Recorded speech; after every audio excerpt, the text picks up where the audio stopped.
Oh geez, this trip is already starting to drag on and we're not even in the basement yet. Hopefully I can finish this trip in 2 videos, well, including part 112.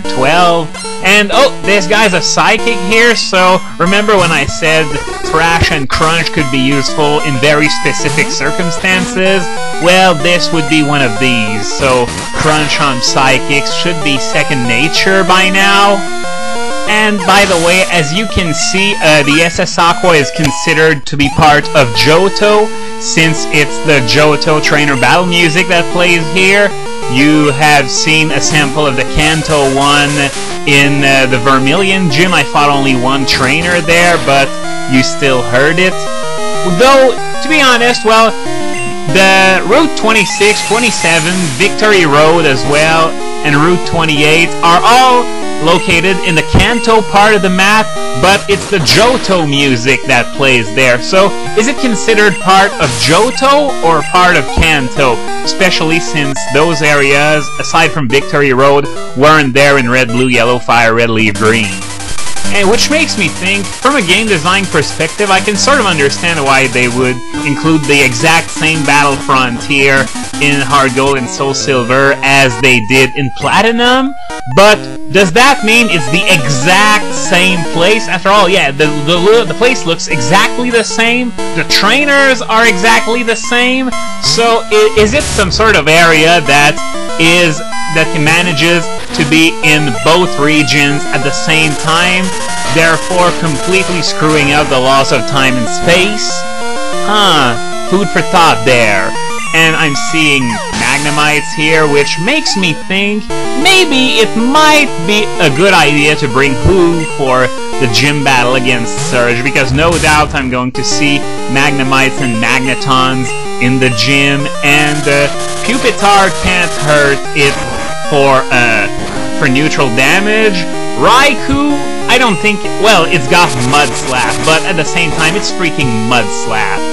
But I guess, nah, I don't think Mud Slap would do nearly enough damage to damage Magneton in its 40s. And there is Gengar. Nope, can't damage it for neutral either. Suicune could, but then again, I'm exposing myself to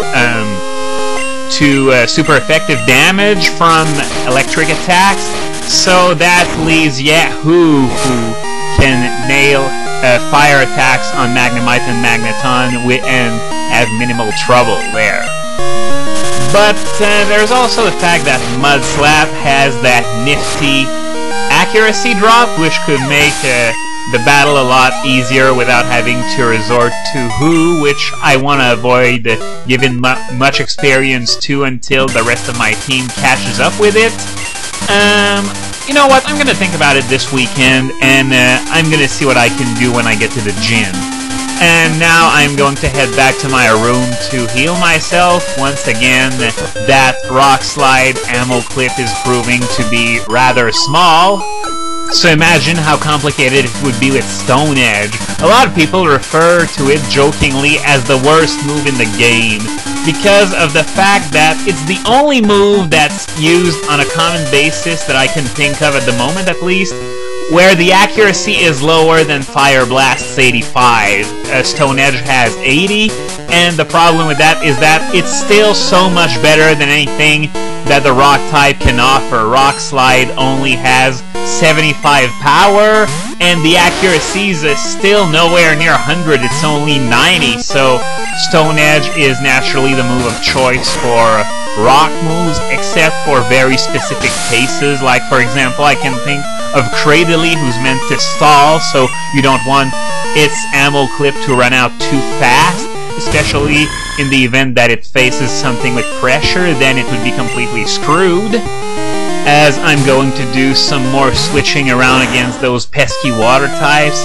And I've been reading the Smog a few days ago, and there was an article about various Pokemon that flop completely. You know, stuff like Alakazam, Umbreon, Milotic, Heracross, Cresselia.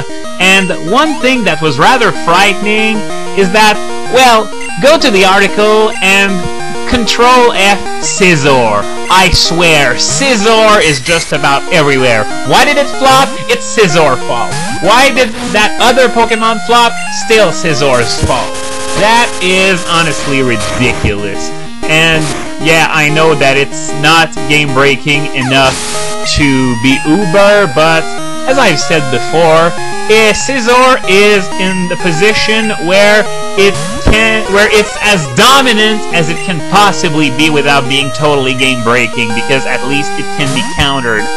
But the sole fact that it's on almost a third of all teams is more than enough to screw over a massive amount of Pokemon, as you can imagine. Yeah, Cloyster used Aurora Beam. I don't know why they decided to give Suicune Aurora Beam in Brawl. It was pretty decent in Melee, but in Brawl, it's just jump out of the way before it shoots, and then it's completely inoffensive.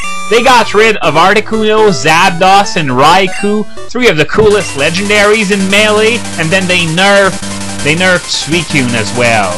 Oh, well, what's the point? Legendaries are supposed to be rare. If you get one, you should get enough bang for your buck, but that's simply not the case. Anyway, I was talking about the Smog just now, and I noticed something fun about the covers for each issue that probably went over everyone's heads because they simply are not as nerdy as I am. But if you take a look at the Pokemon featured on the cover of each issue of the Smog, you'll notice that they all come from the same area in the Pokédex. The first issue had Ursaring at 217, then we had Shuckle at 213, Scizor at 212, and the latest one had Heracross at 214.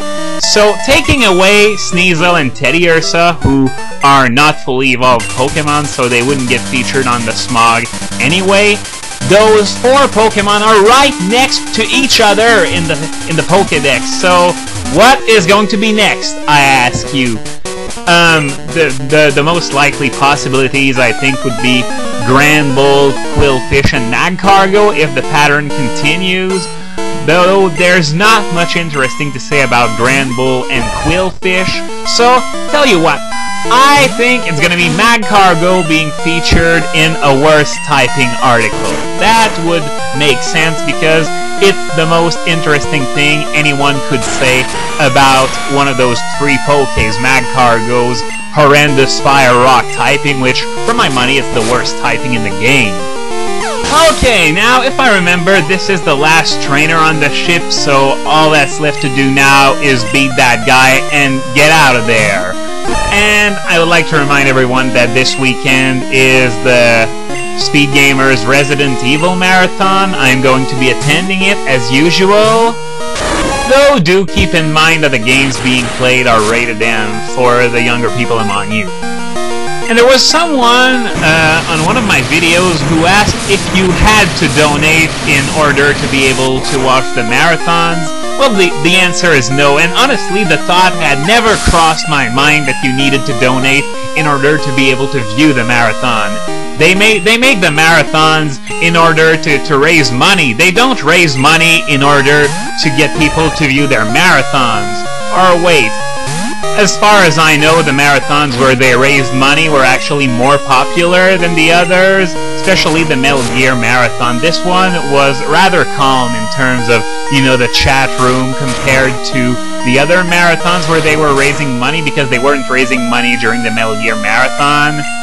But anyway, it starts tonight, October 30th at 7 p.m. and will last all weekend, 49 hours long. 49 because we're going back to standard time this weekend, and so they are adding an extra hour in the marathon. Yeah, couldn't find the Karate King in Johto. I don't think you have the HM slaves necessary to find him. You only got 3 Machokes, and what can they learn between each other? Strength? I think that's all, really. Maybe a Rock Smash, too. Yeah, Strength and Rock Smash. Though Rock Smash wasn't even an HM back then, but you needed it at some point, especially in the Dark Cave, but I don't think there were any Rock Smash rocks in Mount Mortar. So that's going to be all for today. I'm going to be heading for the gym now, and next time our first real test for Pupitar. How can it handle the pressure of a gym battle? Until next week, I'm Slowflake signing out.